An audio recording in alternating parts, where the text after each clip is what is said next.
actually in Grimsby, where politicians say they're footing the bill for change. It's a working-class town home to communities hardened by the North Sea waters it neighbours. But as the fishing industry continued to vacate Grimsby, in 2014 the impact of government austerity led the likes of North East Lincolnshire Council to ditch services deemed non-essential. Right, so this is what the whole building used to look like? Yeah, this is what we inherited from the authority. For 30 years or more, it had not been touched. This is a prime example of the lack of investment in youth services. Is it similar to what it was like when you were a kid?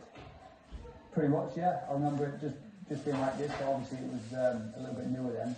Having grown up around the corner, Wayne, a former professional boxer, took on what was the old Clee Youth Centre 8 years ago. Well, at that point, there was no support. We were just spiralling out of control. I think nowadays we're seeing the knock-on effects with missed generations of youth that have not had that early wraparound support. For me, it was really important because, you know, I didn't have a great home like myself. I don't mind admitting that, and I didn't want to be in every night, so I needed somewhere to go, and for somewhere to go to the youth club. Its transformation into the Fusion Centre has been ongoing ever since.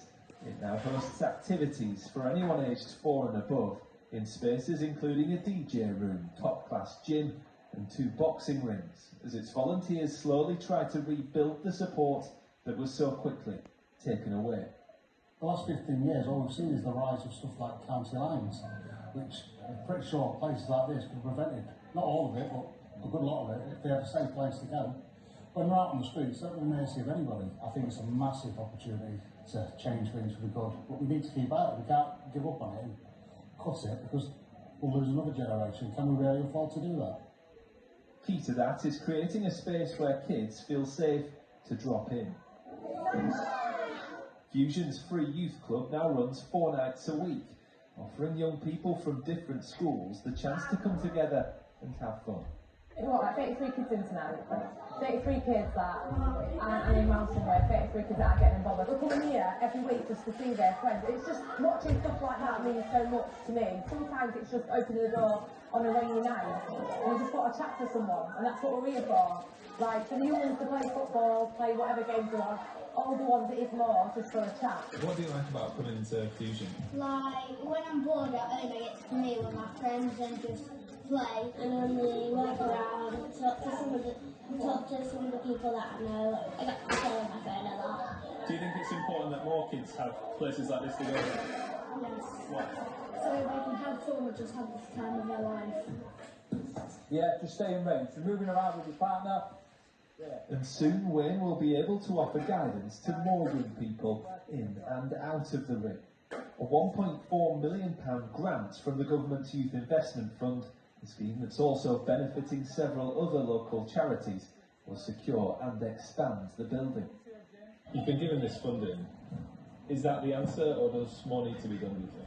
If that hadn't have come along, we are scraping the barrel. It's great having all the centres done, you know, to bring them up to today's standard, but if the staff's not there to operate in there, then we're back to square one. There's obviously a lot of people out there looking to exploit young people, and, you know, we've got to do what we can do to try and stop that.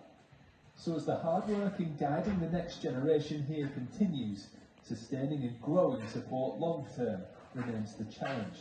People here stressing the safety net places like this provide has for too long been undervalued. Jonathan Brown reporting, and Jonathan joins us in a